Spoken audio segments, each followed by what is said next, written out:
Hello नमस्कार दोस्तों, स्वागत है आप सबों का आपका अपना यूट्यूब चैनल थिंक सेंगमिन में। दोस्तों, आज की इस वीडियो में मैं आपसे बात करूंगा कि एनसीईआरटी बुक को हम मैथ्स के लिए कैसे पढ़ेंगे, क्योंकि एनडीए के एग्जाम में दोस्तों मैथ का बहुत बड़ा रोल है। अगर आप ऐसा कहा जाता है मैथ के पेपर में, अगर आप पास नहीं है तो दोस्तों एनडीए के एग्जाम में आपका पेपर चेक ही नहीं होता है। तो दोस्तों इस वीडियो में मैं आपको बताऊंगा कि केवल एनसीईआरटी पढ़ के आप कैसे एनडीए निकाल सकते हैं। बहुत लोग का ऐसा मानना है कि एनसीईआरटी पढ़ के नहीं निकाला जा सकता, लेकिन मेरा मानना है कई सारे बच्चों ने निकाला है, आप भी निकाल सकते हैं। लेकिन दोस्तों वही जैसे मैंने पाथफाइंडर के बारे में बताया था, उसी तरह से मैं इसके बारे में भी आज चर्चा करूंगा। आज को जो हमारा सॉल्व टारगेट है वो हमारा है how to score 80+ question out of 120। इसके अलावा हम लोग 70 से 80 दिन में दोनों बुक 11th और 12th का खत्म कर रहे होंगे, एक तरीका होगा जिससे। तो आज का जो हमारा टॉपिक है how to read NCERT maths for NDA. चलिए शुरू करते हैं बिना किसी रुकावट का। देखिए इस वीडियो में मैं आपसे बात करूंगा, सबसे पहली बात ये बात हमारा होगा, ध्यान से समझिएगा इस बात को लेकर, थोड़ा सा let me adjust it. Okay, कि हम बात करेंगे कहाँ से शुरू करें। पहला हाउ टू रीड, कैसे पढ़ेंगे। ओके, और हमें कहाँ से पढ़ना है। ओके दोस्तों, हमें पढ़ना एक्चुअली कहाँ से है। इसके अलावा हम लोग और चीज़ें बात करेंगे, वो हमारा होगा ओके कितना ये रिक्वायर्ड है। इसके अलावा दोस्तों हम बात करेंगे ओके नोट्स मेकिंग प्रोसेस को लेकर, हम लोग बात करेंगे। इसके अलावा दोस्तों हम बात करेंगे टेस्ट सीरीज को लेकर। तो चलिए शुरुआत करते हैं हाउ टू रीड को लेकर। देखिए दोस्तों, आप लोग के दिमाग में क्वेश्चन बहुत सारा आता होगा कि आखिर पढ़े तो पढ़े कैसे। देखिए सबसे पहले मैं आपको कहूँगा कि जो यूपीएससी एनडीए के लिए जो सिलेबस देती है उसे आप जाकर सबसे पहले डाउनलोड करें। ठीक है, सबसे पहला काम। ओके, डाउनलोड करने के बाद आप इसको अपने स्टडी टेबल पे बजाते क्या करें, कॉपी में लिखकर इसको चिपका दें। क्योंकि दोस्तों सिलेबस याद रखना ही सबसे बड़ा बात है। अगर ये याद रहेगा तो आपके दिमाग में चलता रहेगा कि हमें एक्चुअली पढ़ना क्या है। डिटेल सिलेबस पूरा देखिए, पूरा डिटेल, क्योंकि एनडीए ने पूरा डिटेल सिलेबस डाला है। ओके, आप जाकर उसे देखिए। अगर नहीं पता है तो आप क्या करें, हमारे डिस्क्रिप्शन बॉक्स में लिखा हुआ है, आप वहाँ जाकर चेक कर ले और अपने स्टडी टेबल के सामने ये लिख दे, पढ़ने की शुरुआत यहाँ से होती है। ओके, अब अगला बात है कि कहाँ से पढ़ें। और ऑब्वियस बात है कि आपके पास किताब होना चाहिए, बिना किताब का आप नहीं पढ़ सकते।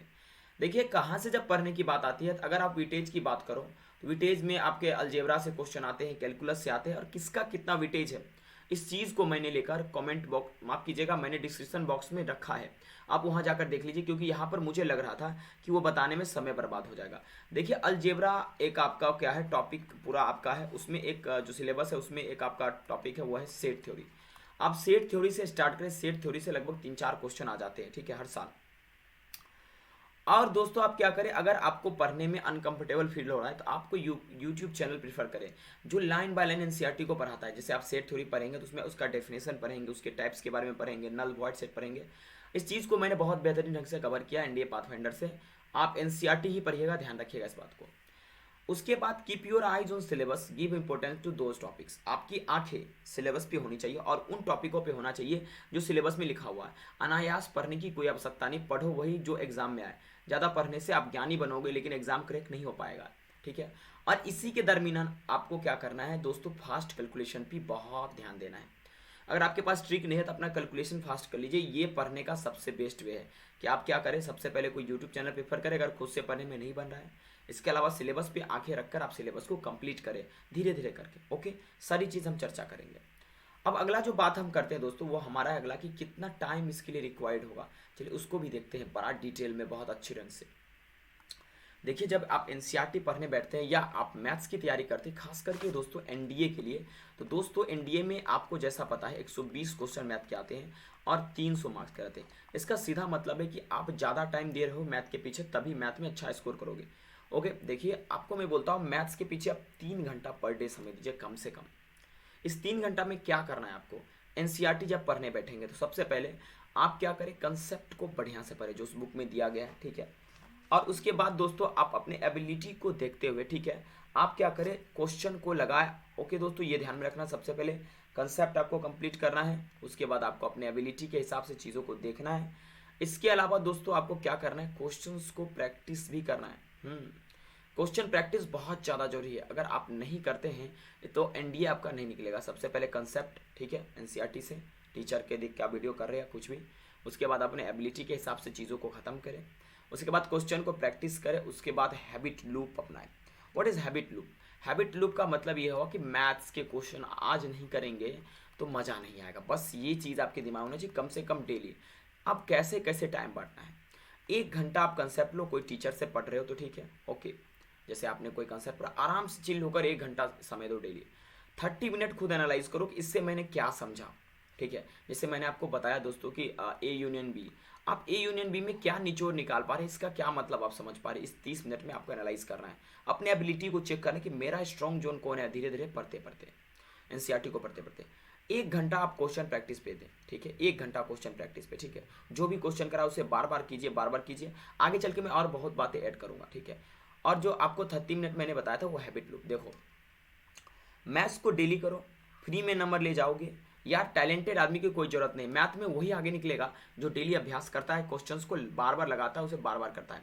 Doesn't matter you have talent और नॉट, आप एनसीईआरटी ही पढ़कर निकाल सकते हैं। बस मैं जैसे बोल रहा हूँ वैसे कीजिए, कंसेप्ट अपने एबिलिटी को चेक कीजिए, पढ़ने के बाद क्वेश्चन प्रैक्टिस कीजिए और हैबिट लूप बनाए। जैसे कहते हैं ना, आज खाना नहीं खाए तो पेट नहीं भरेगा, उसी तरह से आज मैथ नहीं बनाए तो आपका काम नहीं चलेगा। इसके बाद दोस्तों रेगुलरिटी, एनसीईआरटी को पढ़े रेगुलर रहिए, क्योंकि अलग अलग क्वेश्चन अलग अलग टाइप के होते हैं, ठीक है। अब आगे हम बात करते हैं कि क्या एनसीईआरटी से नोट्स भी बनाया जाता है। अब अगला हमारा बात होगा notes making process, is there any kind of way. आप हंसेंगे यार क्या मजाक कर रहे हैं, नोट्स कौन बनाता है, ठीक है। लेकिन दोस्तों एक बात मैं आपको बताना चाहता हूँ, वियर्ड का स्पेलिंग थोड़ा गलत लिखा हुआ, माफ कीजिएगा। एक बात मैं आपको बताना चाहता हूँ, बात है क्या वो समझिएगा इस चीज़ को, कि देखिए एक चीज़ जो अभी आपको मैं बताना चाह रहा हूँ कि नोट्स ज़्यादा जरूरी होता है। हाँ दोस्तों, अगर आप नोट्स नहीं बनाएंगे तो आप अंत में बौख जाएंगे। क्यों बताते हैं, देखिए जब आप मैथ्स की तैयारी करते हैं ना, तो वहाँ पर आपके बहुत सारे ऐसे क्वेश्चन होते हैं, एनसीईआरटी हो गया या किसी भी चीज़ से मैथ की तैयारी करते हैं, जो आपसे नहीं बनता है और बार बार क्वेश्चन को भूलते हैं, ठीक है। इसके अलावा देखिए एनडीए के एग्जाम में ना फार्मूला का भी बहुत बड़ा रोल है, ठीक है। जैसे आप इलिप्स में बात कर ले, पाराबोला, 2D 3D, इन सबों में फार्मूला बहुत काम करता है, ठीक है। तो आप क्या करें, नोट्स बनाएं, ठीक है। कम से कम जो आपका कोर्स का जो नोट्स है, ठीक है, ओके, ये ऑफ कोर्स लिखा हुआ, ठीक है, उसको नोट्स बनाए। जैसे आपने कॉम्प्लेक्स नंबर पढ़ा, ठीक है, ओके, इसका भी नोट्स बनता है दोस्तों, ठीक है, बिल्कुल। जैसे कि आप अगर जेड प्लस जेड कंजुगेट आएगा तो आपको डायरेक्ट याद रखना, ये नहीं कि वहाँ पर बैठ के आप निकालेंगे। यही हुआ आपका नोट्स, एक बार याद रहेगा और एग्जाम के टाइम में आप पूरा बुक रिवीजन नहीं कर सकते, तो नोट्स को ही रिवीजन करके आप सेट लगाएंगे सारे फॉर्मूला को। जो लटके क्वेश्चन, उस क्वेश्चन को तो स्पेशल करके नोट्स में लिखो, क्योंकि कई बार एग्जाम में वही क्वेश्चन आता है। आप अपना जोन देखो वर्क करने का, आपका क्या जोन है, कहाँ पर आप स्ट्रांग हो, ठीक है। एनसीईआरटी पढ़ते हुए देखते हुए चलना है। तो एनसीईआरटी से भी नोट्स बनता है मेरे दोस्त, क्योंकि एनसीईआरटी ऑलरेडी एक नोट्स है और इससे भी नोट्स आप चाहे तो बना सकते हैं, बेस्ट ऑफ बेस्ट, ठीक है। ज़्यादा किसी को और बौखने का जरूरत ही नहीं है, आराम से नोट्स बनाएंगे। कैसे, जैसे मैंने आपको बोला कॉम्प्लेक्स नंबर मैंने पूरा पढ़ा, मैंने ट्रीगो पूरा पढ़ा, ठीक है। मुझे याद रखना वैल्यू, जैसे कि साइन ए प्लस बी क्या होगा, साइन सी प्लस डी क्या होगा, 2 साइन ए प्लस बी इंटू साइन ए माइनस बी क्या होगा। ये सब फार्मूला याद रखेंगे, एग्जाम में डायरेक्ट अप्लाई करेंगे, इस पर काफ़ी क्वेश्चन आते हैं, ठीक है, ये ध्यान रखिएगा। तो नोट्स बनाना भी ज़्यादा जरूरी है। अब जो अगला बात है कि भाई ठीक है, आपने जो बोला उस तरह से हम पढ़ाई कर लेंगे, ठीक है। प्रीवियस ईयर क्वेश्चन का क्या महत्व है, देखिए जब आप एनसीईआरटी पढ़ने बैठेंगे, इस बात को सुनिएगा गौर से, okay, getting my point what I am saying. NCERT पढ़ने बैठेंगे तो मैंने आपको क्या बोला कि पहले आप कंसेप्ट पढ़ेंगे, चाहे यूट्यूब से पढ़े या खुद से पढ़े। कंसेप्ट करने के बाद आप प्रैक्टिस क्वेश्चन कर रहे होंगे, ठीक है। उसमें आप आंक रहे होंगे कि हम कितना इंटेलिजेंट है, क्या हमारे अंदर में है नहीं है, सब चीज़ मैंने आपको बताया। इसके अलावा दोस्तों एक चीज़ जो अधूरा रह जाता है वो है प्रीवियस ईयर क्वेश्चन, ठीक है, बहुत ज़्यादा जरूरी है। पिछला साल का प्रश्न, करीब करीब 20-25 साल का प्रश्न आप रखिए, तोड़ दीजिए उसको, पकड़ गर्दा उड़ा दीजिए, जितना बार आप बना सकते हैं मुंह पर रट लीजिए सवालों को, ठीक है। अब रटने का मतलब आंसर मतलब समझ समझ के, ठीक है, देखिए बहुत ज़्यादा जरूरी है, ठीक है। और सक्सेस रेट आपका मैथ में यही डिटरमाइन करेगा। बाकी जो आपने पढ़ा है, ठीक है, आपने भारत पाकिस्तान का मैच देखा, ठीक है, उसमें जो विराट कोहली का काम किया है ना, विराट कोहली जो काम वो करें, ठीक, पीवाईक्यू आपका एग्जाम में विराट कोहली का काम करेगा, ठीक है, ओके। पीवाईक्यू को मिस नहीं कीजिए, प्रीवियस ईयर क्वेश्चन को, बहुत ज़्यादा जरूरी है, ठीक है। और बहुत तगड़ा इंपॉर्टेंस दीजिए इसको। जैसे कि आप क्वेश्चन जब करेंगे इसमें आपका कुछ न्यू मिलेगा, कुछ ओल्ड मिलेगा, और नोट्स में सबको लिखिए, और ओल्ड जो भी मिलेगा वो रिपीटेड होगा, रिपीटेड को भी स्टार लगा दीजिए, हाँ ये रिपीटेड हुआ, और उसका आंसर सहित याद रखिए, मार्क रखिए, डिजिट को मार्क करके रखिए, स्पेशल आपको ये काम करना है, तब जाकर एग्जाम में डायरेक्ट कई बार आता है। इससे आपका क्या पड़ेगा, जान बचेगा, इससे आपको उस क्वेश्चन को नहीं करना पड़ेगा बार बार, ठीक है। इस तरह से आपको करना 20 से 25 साल का, जितना बार आप लगा सकते हैं।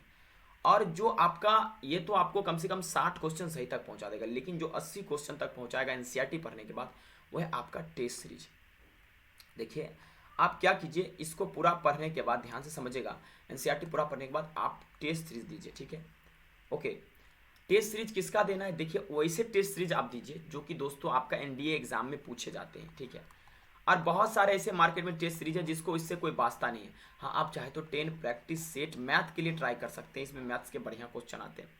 उसको करने के बाद जहाँ पर भी आप मिस्टेक कर रहे हैं उसको आप कॉपी में नोट्स में नोट डाउन करेंगे, हाँ यहाँ पर मिस्टेक, और वहाँ से अगर कोई कंसेप्ट निकल के आ रहा है उसे सीखेंगे भी, क्योंकि एग्जाम में वो यूटिलाइज होगा। इस तरह से आपको क्या करना है दोस्तों, एनसीईआरटी को पढ़ना है। अगर आप इस तरह से दोस्तों एनसीईआरटी पढ़ते हैं ना, तो आपका सक्सेस रेट कभी कमेगा नहीं, आप बहुत बेहतरीन मार्क्स लाएंगे एग्जाम में। दोस्तों ये वीडियो आपको कैसा लगा आप कमेंट में ज़रूर बताइएगा, और दोस्तों अच्छा लगा तो एक शेयर तो बनता है भाई के लिए, ठीक है। तो वीडियो को शेयर जरूर कीजिएगा। जिस तरह से आपने हमें सराहा है, प्रशंसा किया है, एनडीए पाथफाइंडर को घर बैठे कैसे करें, एनडीए पाथफाइंडर बुक को कैसे पढ़े, उसमें ठीक उसी प्रकार का प्रेम इस वीडियो में भी दीजिएगा। अगर कोई भी डाउट है तो जरूर पूछिए। Thank you. एनसीईआरटी पढ़कर भी एग्जाम निकल सकता है। Thank you very much.